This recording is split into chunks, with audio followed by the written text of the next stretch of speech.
Alright guys, today is Thursday, the second coolest day that we've had. 81 today. So, Sunset Beach, North Carolina. And we are at a certain series of buildings, guys. And doing a certain job. Let me show you the problem here. These are open, guys. And you got water coming in these areas, as you can tell by this plywood. So what we are requested to do is to waterproof this floor and put a rug back over it. So here's the problem. The old stuff is failing. And when it rains, as you can tell by the deterioration, water is seeping in, getting downstairs. Whether they see it or not downstairs is irrelevant. Me and my brother both know water is getting downstairs. If you have an opening on your deck, guys, you got an opening into your building, an intrusion. So we started by rolling out our fabric. Hydrostop, guys. The product name is Hydrostop. Very good product if it's done right, guys. It doesn't mean you can just throw it over loose dust and lay out the product and it's going to perform. It will, actually. It'll perform for a while. But inevitably, guys, in order to achieve that 20 to 40 year warranty that they guarantee with the system, you have to follow their rules, and that means getting all loose debris off the substrate you're applying to. Now, if we were doing this, guys, for traffic, we would lay down 1/4 inch thick plywood, at least, because we were already on solid flooring. 1/4 inch to 1/2 inch whitewood. This stuff really bites the whitewood better than, you don't want treated. You want to use it on whitewood. Same for roofing. You could lay this stuff right on the roof, guys. And as long as you have whitewood over your roofing, you do your base coat. That's what that is. That's the base coat, guys. It's your primer and your waterproofing right there. The fabric actually just holds that together, even though that by itself is a very good product. Yep. I would use it, guys, on any post you're setting in the ground. You put that on there, wrap that fabric around it, and then hit it with another coat of that base, and you got your post will never see water intrusion unless it's from the top of your post, your naked post. And I would even say that for treated lumber, guys. You just prime it, make sure it's dry, prime it with that, wrap it with that fabric, and then put your final coat on and paint your post. Put any color paint you want over it, and then you got a waterproof post. A lot of guys, they'll dip their post in tar, or they'll use blackjack in a 5-gallon bucket and apply that to their post. But this is probably a better product than just blackjack on a post, because it has a fabric that actually bonds on both sides. So it's like a shirt with paint on it, guys. On both sides, you're not getting that paint off. Even if it's water-based paint, you're gonna have a hard time getting it off. And that once those molecules bond to each other through a substrate, it's really, really hard to get off. And when you do it this way, you have a waterproof member on the top, then you have a strength core, and then if you penetrate that fabric, you still have a waterproof core on the bottom. That's why this system is so effective. And we see a lot of guys doing this job, guys, and they'll literally do base, fabric, and one coat of top coat, and that's it. They call it good. And we've seen the decks, guys. They're good. It looks super thin, but it's almost deceiving looking, because you're like, how is this waterproof? But it's waterproof, and it's sticking. It's such a good product. I like it. I do like it. I didn't like it at first when I first started working with it, and I was like, oh, how's this stuff work? But once you use it and you realize its strength, it's very, very effective. What's important is you get your primer coat down underneath your fabric, then you roll your fabric, and you work your fabric in. Like see how tight that is? It's worked in. Like you can't really see it. It literally grips every curve on the floor. Then over top of it, when you work it in, you go another layer. Right. When it dries, you go up to 5, 6, 9 more layers, including top coat. Yep. And you get, it's like a very thick balloon. Yep. And it works really good. It's really good. Do it with the brush to start, and once we get past this section, we'll start using a roller. See what he's doing, guys? Now, the whole purpose of this, you wanna get all the white out of it. What's good about it is you can see white behind if we miss a spot. Good job. See that, guys? See what he's doing? We actually have it going up to the side of the metal. Just a little bit, guys. Just a little bit. Now, say we were on a deck, outside, no roof. We would pluck these boards off this wall right here. We would take this down, and we would roll our fabric up the wall, 2 to 4 inches, depending on application. And we would treat it the wall like the floor, guys. This way you get a waterproof pan. Yep. You get a waterproof pan. It becomes the slasher. Very often, like we found out this week when we had hurricane force or tropical storm force winds and horizontal rain bands, water was driving up under the floors, under the doors, and under the siding of new builds, brand new builds, guys. And we had to go inspect these builds and find these leaks. And sure enough, guys, on a false gable end of a house or a false dormer,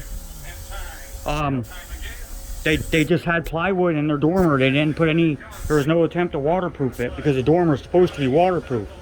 But what was happening is the way the neighborhood set up, the wind was driving toward the west from the east, and it was blowing the shingles up on the dormer. And if you look in the dormer, you can see the light in the attic right through the window of the dormer. And me and my brother diagnosed it. My brother actually found it because we have a special tactic we use. These houses in the south are really insulated. So what you do, my brother says, you look for the inverse tornado.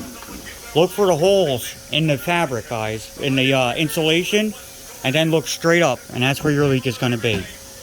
Now, your leak may not start there, but that's the sign, the indicator that you have a leak nearby, because they'll use insulation, silver insulation that sticks on the wood, plywood, reflective insulation, and water could run feet, travel 6 or 8 feet right through that, and then leak out at the end of it. So it makes finding your leak a little harder. We also use a moisture meter to find the wet spot, the most moisture in the house. And that's a good indicator also if you have a leak. Even if you can't see water, if it just rained a day or two before, you can find your leak that way. And we're gonna order a thermal camera, water to detect water with, because water's always going to be evaporating, so it's going to be cooler than the surface it's on, and it'll show up in the thermal camera. Don't tell nobody that. That's our trade secret, guys. Don't tell anybody that. We got a patent on that. We got other means. You can use a dye. You can dye an area of a roof that you suspect is leaking. Run your water on it or wait for the rain, and then when you come back, go inside with your UV light and look for your dye. It'll be on the inside of the house. Right. Wherever you see that dye shoot through them glasses, that's where your leak is. Or about. See that, guys?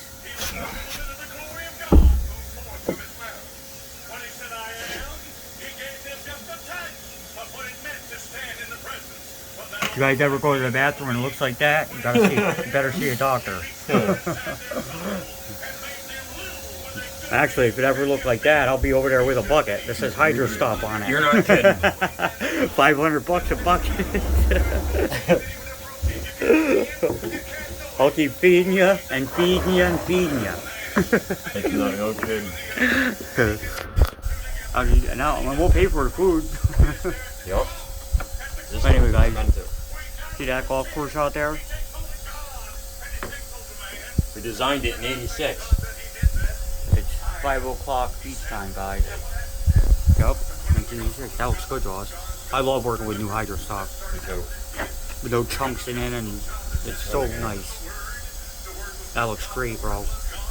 See how tight that is, guys? I'm gonna try to zoom in so you can really, really get an idea of what we're talking about. There's the squares.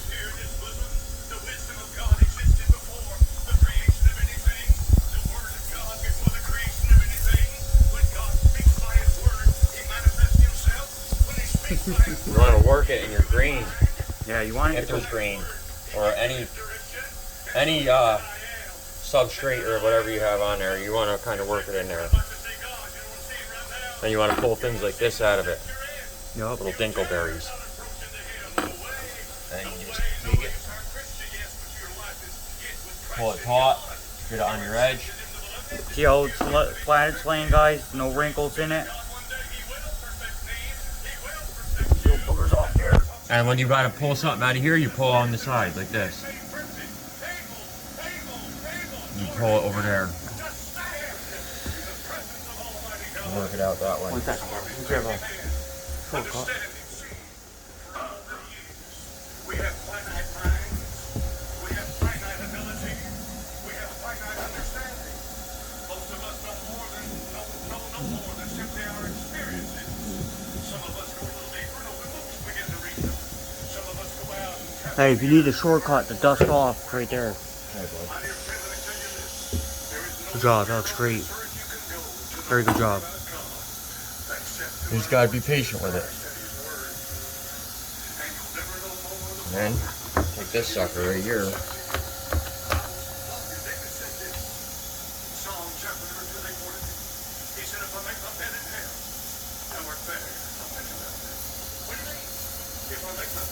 Work it in there really good.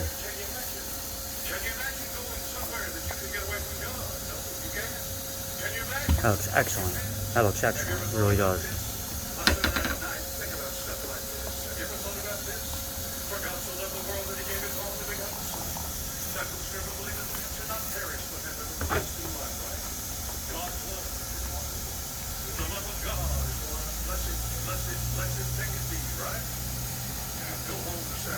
Beautiful, man.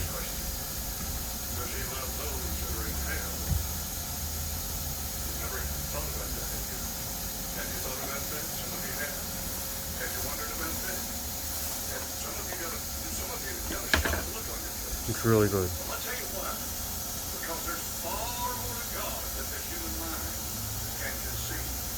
Far more to it. But I know this. When I was unlovable, He loved me. When I was in the depths of my sin, He loved me. When I was walking without God, He loved me. He came to me, I didn't come to Him. He called my name, I didn't call His. While we were yet sinners, Christ died for us. That's right. Oh, the love of God goes beyond description, goes beyond understanding. But it's one of those things that defines Him. God is love, the Bible says. Yes, you've heard the word a million times. Agape, the love of God. God is something altogether different except He revealed Himself. Cast out my searching, find out God. So what do? I put that out there to make you think. That's why I got it. It's not that I have the answer. No, it looks good. Just pull the middle a little bit. Looks good, Jaws. It's a really good job. Looks great. Sometimes God will give me the answer. Or sometimes I'll continue to worry.